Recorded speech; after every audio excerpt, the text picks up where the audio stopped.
नमस्कार दोस्तों, welcome back. अब तक कॉफी विद जैन। दोस्तों, आपको नहीं लगता कि जो ये केस है केजरीवाल का, ये अब ईडी वर्सेस केजरीवाल नहीं रहा, ये ईडी वर्सेस सुप्रीम कोर्टा हो गया है।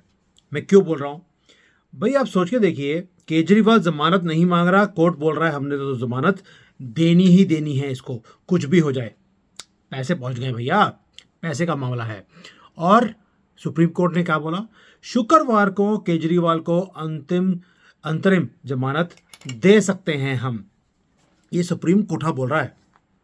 और ईडी क्या बोल रही है? ईडी बोलती है कि हम केजरीवाल के खिलाफ शराब घोटाले का मेन किंगपिन यानी कि सरगना होने का आरोप लगाते हुए उनके खिलाफ चार्जशीट दाखिल करेंगे। सुप्रीम कोर्ट रिहा करने में लगी है और ये लगे हैं कि भाई हमने इसको छोड़ना नहीं है। ये धूर्त बाहर निकला, ये कभी भी वापस नहीं जाएगा। और इतने बड़े बड़े आरोप होने के बाद भी सुप्रीम कोर्ट बोलता है ना, सानू कुछ नहीं दिखा, हमने इसको छोड़ना है। और चार्जशीट दाखिल होने के बाद जो जमानत है जो सुप्रीम कोर्ट देना चाहती है वो मिल नहीं सकती। लेकिन उसके बाद भी ये कोई भी अनाप शनाप रीज़न देकर ये उसे छोड़ भी सकते हैं। कुछ नहीं पता सुप्रीम कोर्ट का। ये लड़ाई अब ईडी वर्सेस सुप्रीम कोर्ट है। ईडी रोती रही कल भी कि सर अब कर क्या रहे हो?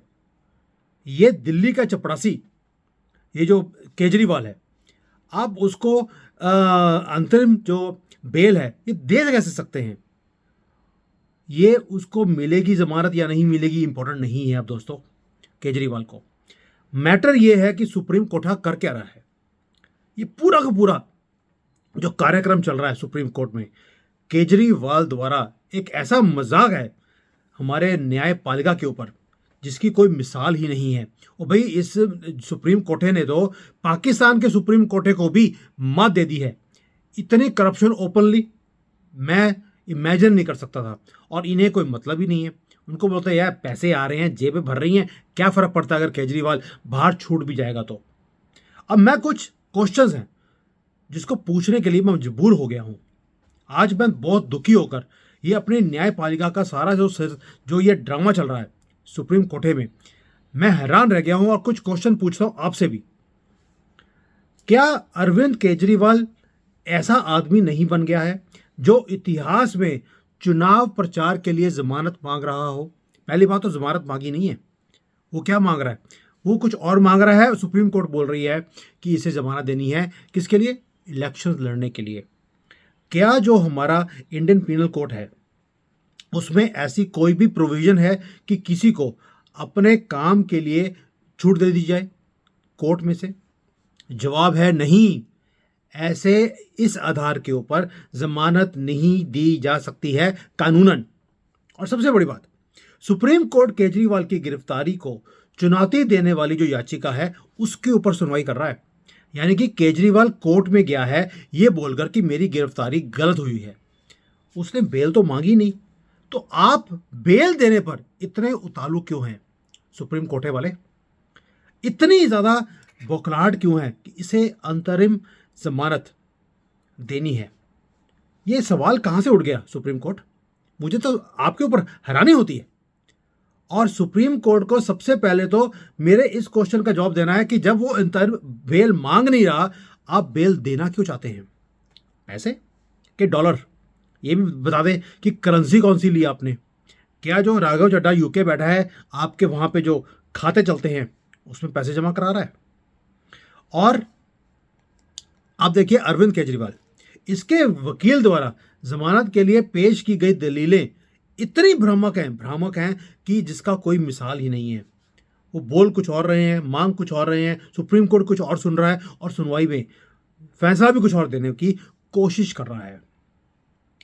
और पूरे के पूरे सबूत इसके घर तक जाते हैं। और ऐसा कभी भी हिस्ट्री में हुआ नहीं है कि एक सिटिंग सीएम जेल में बैठा हो, गवर्नमेंट चला रहा हो और उसे इजाजत दे दी जाए। यानी कि सारे रूल्स इस केजरीवाल के लिए तोड़ दिए गए। सुप्रीम कोर्ट, आपको इस चीज़ों का जवाब देना पड़ेगा। ऐसे हम छोड़ने वाले नहीं हैं। ये देश हमारा भी है, तुम्हारे ऐसे करप्ट लोगों का नहीं है।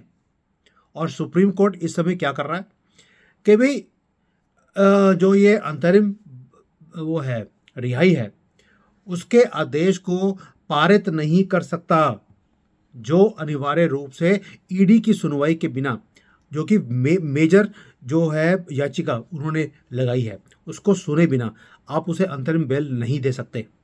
ये तो कोर्ट के रूल्स बोलते हैं। और मैं फिर दोबारा से बोल रहा हूं आपको कि जो केजरीवाल है उसकी मुख्य याचिका गिरफ्तारी को चुनौती देने के लिए है, अंतरिम जमानत के लिए नहीं है। अब एक और महत्वपूर्ण मुद्दा है जिसके ऊपर बात करते हैं, वो है अरविंद केजरीवाल पेशे से क्या काम करता है। वो एक पॉलिटिशियन है, ठीक वैसे ही जैसे मैं एक कंसल्टेंट हूं, मैं कंपनीज में काम करता हूं, या किसान है वो खेती करता है। यानी कि अगर कल को मुझे पकड़ा जाए ईडी के में कि ईडी मुझे पकड़ ले क्योंकि मैंने 10-20 हज़ार करोड़ का घोटाला किया हो, और मैं ये बोलूं कि वे अभी तो मैं किसी कंपनी की कंसल्टिंग कर रहा हूं, जब तक मेरा प्रोजेक्ट पूरा नहीं हो जाता कंपनी को नुकसान होगा, मुझे बेल दे दी जाए, मुझे पकड़ा नहीं जाए। या किसान बोले अभी तो मेरे फसल लगी हुई है, जब तक फसल नहीं कटती तब तक, क्योंकि मेरा बड़ा नुकसान हो जाएगा, मुझे बेल दे दी जाए। क्या ये काम सुप्रीम कोर्ट, पहली बात तो कि सुप्रीम कोर्ट तक हमें हमारा केस ही लिया नहीं जाएगा। यहाँ पे तो आज याचिका होती है, शाम को बोलते हैं यार हियरिंग शुरू, और आज अगर नहीं हुई कल फिर दोबारा से, परसों फिर दोबारा से। ये काम हो रहा है केजरीवाल के लिए। यानी कि अगर केजरीवाल को अपने बिजनेस यानी कि पॉलिटिशियंस का जो चुनाव प्रचार है उसको करने के लिए उसको एक अंतरिम बेल देने के ऊपर बात हो जा रही है, जमानत देने की बात हो रही है, तो दैट मीन्स हमें भी कल को मिल जाएगी। क्या हर आम आदमी को रियायत दी जाएगी सुप्रीम कोर्ट वाले अगर हमने कोई भी अपराध किया हो? और मेरा अगला सवाल यह भी है, क्या सुप्रीम कोर्ट केजरीवाल को जमानत देने पर अपने फैसले के बाद जो विनाशकारी प्रभाव पड़ेगा पूरे देश के ऊपर, क्या उसकी जिम्मेवारी भी लेंगे? ये क्या बोलेंगे बेल देने के वक्त कि भाई इसको ना आप एज अ प्रेसिडेंट मत लेना कि कल को किसी और को भी जमानत दी जाए, ये बड़ी स्पेशल है सर्कमस्टेंसेस जिसके कारण हम बेल दे रहे हैं। अगर दी तो पहली बात है ईडी इतनी जल्दी छोड़ने वाली नहीं है, और अगर उसके बाद भी सुप्रीम कोर्ट ने छोड़ दिया तो इसके बाद आप समझ लीजिए कि सुप्रीम कोर्ट का जो विनाशकारी टाइम है वो शुरू हो गया उसी वक्त, जिस वक्त अगर इन्होंने केजरीवाल को आज बेल दी तो। ये जो सारा सिलसिला है ये सारा केजरीवाल के लिए क्यों है? हमें ये सारा कुछ, ये सारी फैसिलिटीज क्यों नहीं मिलती?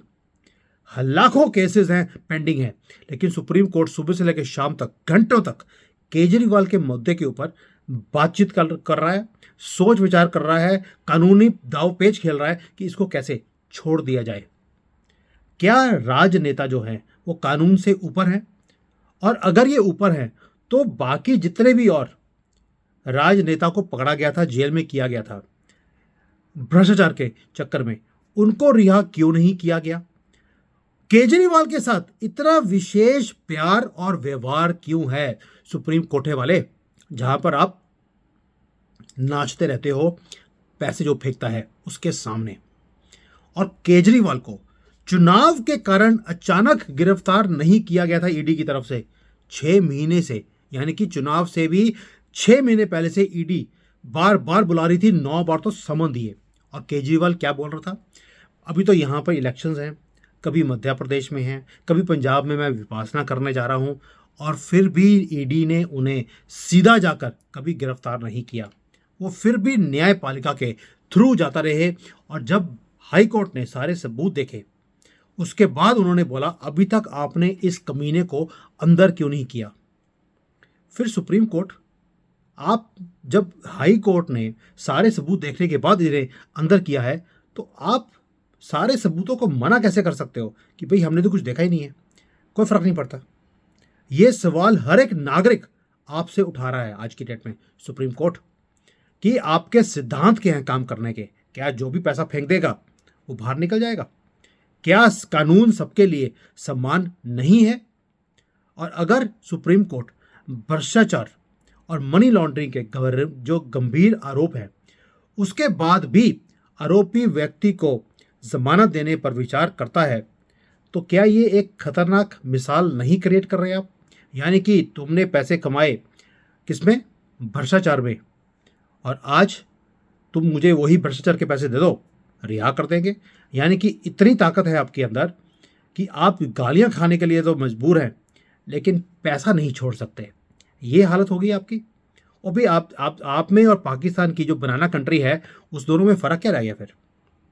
और मुझे भी लगता है कि जो सारे पॉइंट्स मैं बोल रहा हूँ, ईडी बोलेगी सुप्रीम कोर्ट को कि भैया मुझे लगता है ईडी को बोलना चाहिए, सुप्रीम कोर्ट वालों कम पैसे खाया करो, इतने ओपनली खाते हो, प्लीज़ बस करो, नहीं तो हमें तुम्हें भी अंदर करना पड़ेगा। ईडी को कहीं ना कहीं जाके बोलना पड़ेगा सुप्रीम कोर्ट को, बहुत हो गया ये नाच गाना आपका, बस करो, वरना अब तुम्हारे ऊपर भी अब काज गिरने वाली है ईडी की। इसके बिना ये कोठे वाले ये सुधर नहीं सकते। और सबसे महत्वपूर्ण बात यह है कि ईडी ने पहले ही सबसे महत्वपूर्ण मुद्दा उठाया था कि चुनाव प्रचार का अधिकार किसी भी नागरिक का, जिसको बोलते हैं बेसिक फंडामेंटल राइट, नहीं है, और उसके अंदर राजनेता भी शामिल हैं। मुझे अभी भी लगता है कि सुप्रीम कोर्ट लगा हुआ है कोई रास्ता निकालने के लिए कि इसे छोड़ दिया जाए, लेकिन गवर्नमेंट है, ईडी है, इसे बाहर निकलना नहीं देना चाहती, क्योंकि ये बाहर निकला ये हंसेगा सबके ऊपर। और ये रावण हंसी जो आपने इसकी कई बार देखी है, ये वो करता हुआ दिखाई देगा जैसे ही बाहर निकलेगा।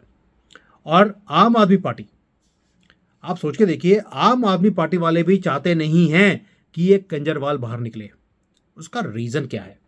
क्योंकि जो ये गलियों में जा जाकर एक विक्टिम कार्ड खेल रहे हैं, जो कि मुसलमानों की पार्टी है, मुसलमानों को सिर्फ विक्टिम कार्ड खेलना आता है, क्योंकि उनकी किताब में लिखाया हुआ है। आपको बिलीव नहीं होगा, मेरी जाके वीडियो देख लेना जो मैंने एक्स मुस्लिम के साथ बनाई थी, दो तीन वीडियोस मेरी बनी हुई हैं, कि इनके किताब में 1400 साल पहले लिख के गया था कोई गधा कि कैसे आपने विक्टिम कार्ड खेलना है, रोना है, पीटना है, एक्टिंग करनी है। ये एक्टिंग कैसे करनी है वो भी किताब में लिखा है इनकी। वही सारी चीज़ें केजरीवाल की पूरी टीम कर रही है। देखिए हमारे साथ जाती होगी, केजरीवाल तो बिल्कुल दूध का धुला हुआ काला कौवा है, फिर भी गवर्नमेंट ने इसे अंदर कर दिया। तो इनका जो विक्टिम कार्ड खेलने का जो मुद्दा था वो खत्म ही हो जाएगा। इसलिए वो भी चाहते नहीं है कि केजरीवाल को बाहर निकाला जाए, लेकिन सुप्रीम कोर्ट वो कहती है ना जी ना, पैसे पहुंच चुके हैं इंटरनेशनल एजेंसीज के थ्रू, हमें तो छोड़ना ही पड़ेगा। जिन्होंने केजरीवाल को खड़ा किया अब हमारा भी खड़ा कर रहे हैं। क्या खड़ा कर रहे हैं इनका मुझे समझ नहीं आ रही। कल देखिए, आज केजरीवाल को झटका लगेगा या सुप्रीम कोर्ट ईडी को झटका लगाने वाली है। ये बड़ी दिलचस्प न्यूज़ है, ये देखने वाली होगी कि सुप्रीम कोर्ट कौन सी दलील देगा इसको छोड़ने के लिए, और अगर इसे छोड़ा नहीं जाएगा तो ईडी ने भी कौन सी गेम खेलनी है ये देखना होगा। और लास्टली जो एनआईए की इसके ऊपर कार्रवाई की, ईडी एलजी ने ऑलरेडी बोल दिया कि एनआईए की इन्वेस्टिगेशन इसके ऊपर होगी। मुझे लगता है वो ऐसे ही नहीं बोला गया है, वो बोला भी इसलिए गया है क्योंकि उन्हें भी मालूम है ईडी वालों को कि अगर सुप्रीम कोर्ट ने पैसे खा लिए जो दिखता है और जमानत दे दी, तो जैसे ही ये कोर्ट से बाहर निकलेगा एनआईए इसको इमीडिएटली पकड़ के अंदर कर देगी देशद्रोह के चक्कर में। मुझे लगता है कि ऐसे ही वो कार्ड नहीं खेला गया है। तो आज अगर सुप्रीम कोर्ट ने बदतमीजी करी जो ये करते आ रहे हैं पिछले कई सालों से, तो एनआईए की एक्टिवेट हो जाएगी सारी की सारी मुहिम और इसे पकड़ के अंदर कर इमीडिएटली कर दिया जाएगा। ऐसे अब गवर्नमेंट भी छोड़ने वाली नहीं है इसको। देखते क्या होता है, शाम को फिर इसके ऊपर बात करेंगे। तब तक के लिए जय हिंद। और बहुत दुखी मन से मैं कह रहा हूँ आज, जय श्री राम।